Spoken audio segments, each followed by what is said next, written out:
Another beautiful autumn day and another evaluation. So, what I'm going to do today is evaluate Reshmi's speech. Now, Reshmi is one of my mentees. She gave the speech, I think, in February at Talking Point Docklands, and I have her recording.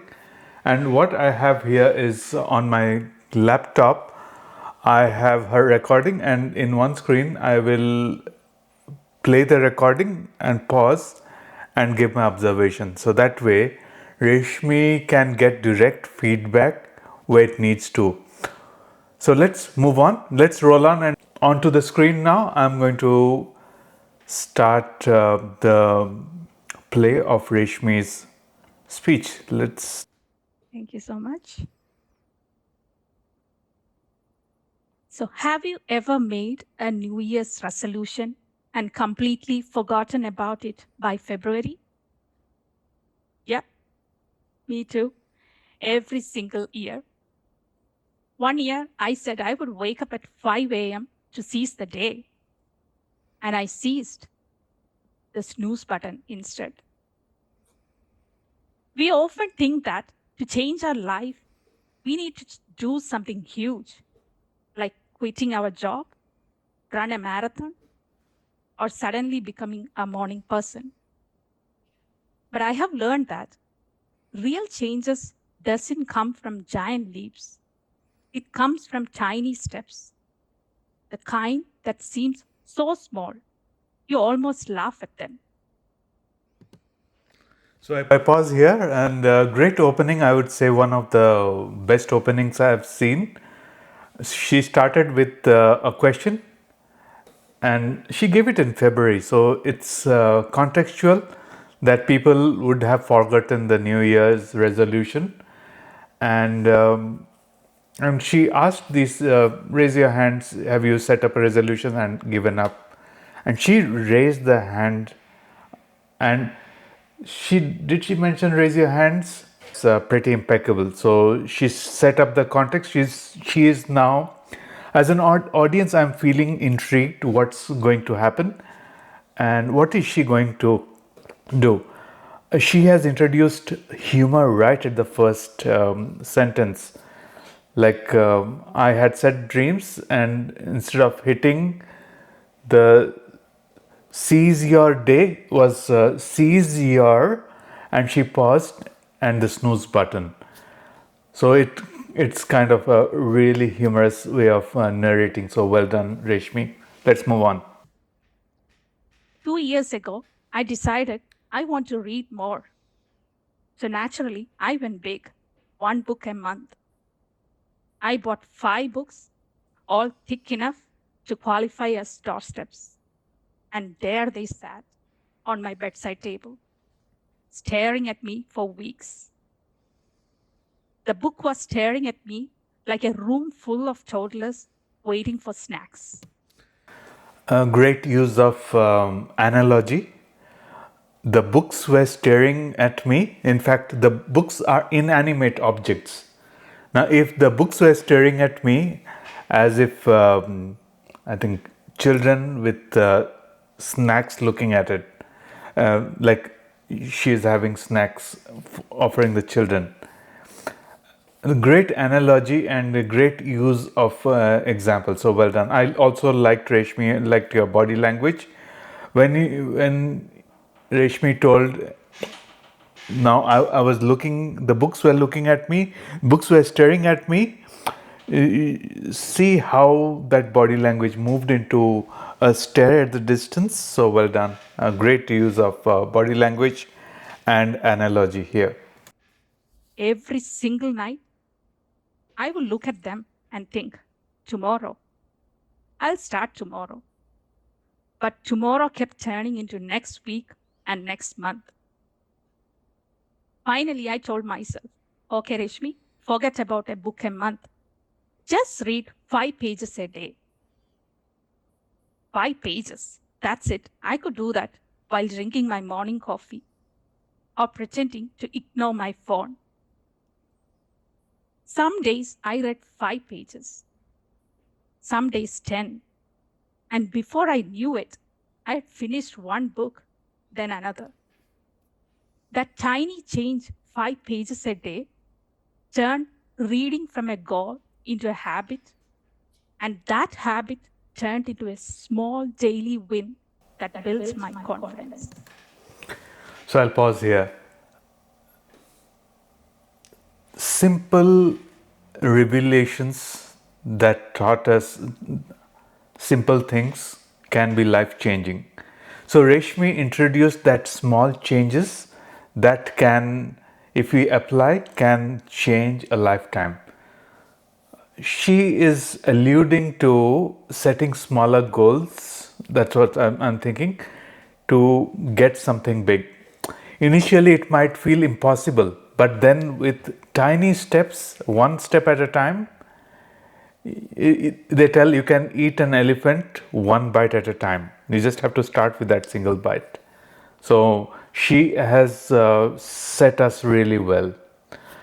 There's one feedback though, I'll come back at the end where Reshmi can fine tune it further. Let's proceed with the speech. That's when I realized consistency beats intensity. Small steps build habits, habits build momentum, and momentum build change. And the truth is, this doesn't just apply to reading, it applies to everything. Because we often overestimate what we can do in 1 week, but we underestimate what we can do in 1 year with small, steady effort. Great use of juxtaposition. I'll just play it again, so it's quite essential. You just listen to this one. And the truth is, this doesn't just apply to reading, it applies to everything. Because we often overestimate what we can do in 1 week, but we underestimate what we can do in 1 year with small, steady effort. She used overestimate and underestimate in a single sentence. That gives layers in your speech. So that's a great use of, I would say, juxtaposition, where you have the opposites combined together in a speech. That's a great rhetorical device. So well done. When I switched my career from teaching to data analytics, I felt like learning an alien language. Everyone was speaking in intense, magical sounding terms, and I was just trying to keep up, wondering why everyone was obsessed with data. At the beginning, I felt overwhelmed. I remember thinking, how am I ever going to catch up? But instead of trying to learn everything at once, I started small. One new concept each week. And honestly, that felt like winning the lottery. Each step felt tiny, but slowly things started to click. A few months later, I wasn't just surviving, I was enjoying it. Another use of juxtaposition, I was not just surviving, I was enjoying it. A good one. I found your speech to be very clear, very easier to listen to, and there's I can see the passion coming through in your speech. So well done. I was helping others learn. And I thought, wow, small steps really do add up. It reminded me that progress doesn't have to be dramatic, it just has to be consistent. Around the same time, I started That pause was 3 seconds. That was good. I'll play the pause again just for the impact. dramatic. It just has to be consistent. Around the same time, 5 second pause. Well done. I started teaching my daughter to help with small things around the house. like setting the table or watering the plants. And at first, it was a chaos. There was more water on the floor than in the plants, forks where spoons should be. But she kept trying. Every day, it's a little better. And now she proudly says, Mom, I will do it. And she does it well. Watching her reminded me of something important. Children don't wait to be perfect before they start. They don't overthink. They don't say, What if I fail? They just take the small steps and learn along the way. Through her small efforts, she wasn't just learning the chores, she was learning confidence, independence, and pride. And honestly, adults could learn a lot from that. Friends, big changes don't happen over. Now she is starting the conclusion. So let's see. It should take a minute for the conclusion. So I think the great analogy of failure as learnings really adds on. It's very impactful, especially we as children. This also reminds the audience that they were also children and they have forgotten to learn. And as adults, we easily give up. But looking at the children, looking at their own examples, it's time to bring back the childhood in us. So, great message here. Honestly, adults could learn a lot from that. Friends, big changes don't happen overnight. They are built one small consistent step at a time. Whether it's reading, learning, exercising, building a new career, teaching your kids life skills. You don't need a grand plan. You just need to start because small steps remove the pressure. They make growth feel possible. And if something feels possible, it becomes powerful. So if there is something you have been meaning to do, start small.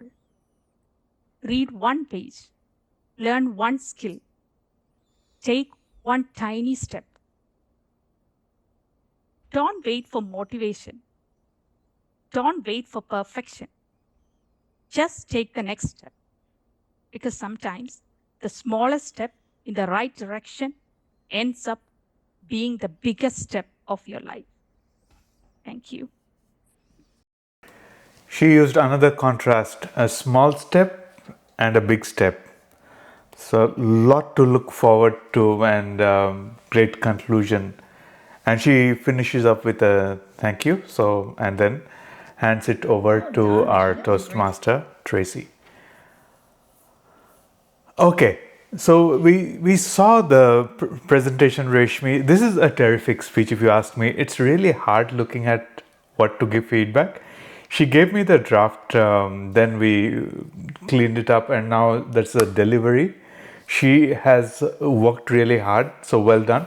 I liked Reshmi's body language. If you see the gestures, you could see the proof is in the pudding.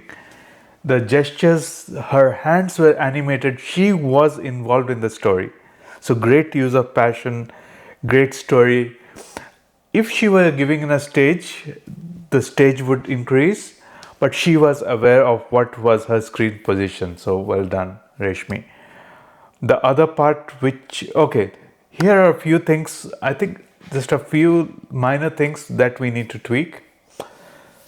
The stories are great. The analogies are fabulous. The child metaphor brings in our stories. That's fabulous. What I want to, and this is not a critique, this is more of what could we do at the next level. I felt the lesson was given too early enough in the presentation, right at the very beginning. Consistency beats motivation. and the that story carried forward through. Yes, the theme is there, but what if Reshmi builds up the pain, builds up even more? So Reshmi showed us a pain, little bit, glimpse by glimpse, little bit painful with enough stories. She finally nailed it. Yes, she gave, I think, two or three stories. Story point. What if Reshmi spends a bit more time and add that pain a bit more? Pain and any emotion, pain, joy, any emotion attaches the speaker and the audience together. And that, instead of creating a gulf, it brings them together. So, can we reveal the message at a much later stage? In the beginning, spend time on the pain. Great pauses, yes, and those are golden moments. How did it hurt you on not achieving your goals? And with that pain, you bring the audience in by asking questions, by using have you. Have you ever felt giving up on a goal before you even started? So bringing that and revealing at the end, a reveal should happen. The way we do this is when we reveal things at the end or at the middle, you start unraveling like the layers of an onion. You start peeling the stories piece by piece, and that keeps the audience hooked. Where are we going? The second point, there was a revelation based on your reflection on do I will read, and that came right at the beginning. I will read one page at a time. I don't need to focus on one book a week, just one page at a time. But where then did that revelation come from? I felt the revelation came from self reflection. But what if that revelation goes through that pain, and maybe it's your husband, maybe it's a colleague, somebody told you or you watched something that revealed it. How did it come? And if it comes naturally, sometimes it comes, the more we focus on pain, the more that revelation is fulfilling. So think about introducing a character there, and there would be a chance of dialogue where you can tell that, okay, they tell that your character that, okay, try this, and you go through that journey of that hero's journey. The hero listens to the mentor, doesn't think it's possible. The mentor still believes in it and then moves on.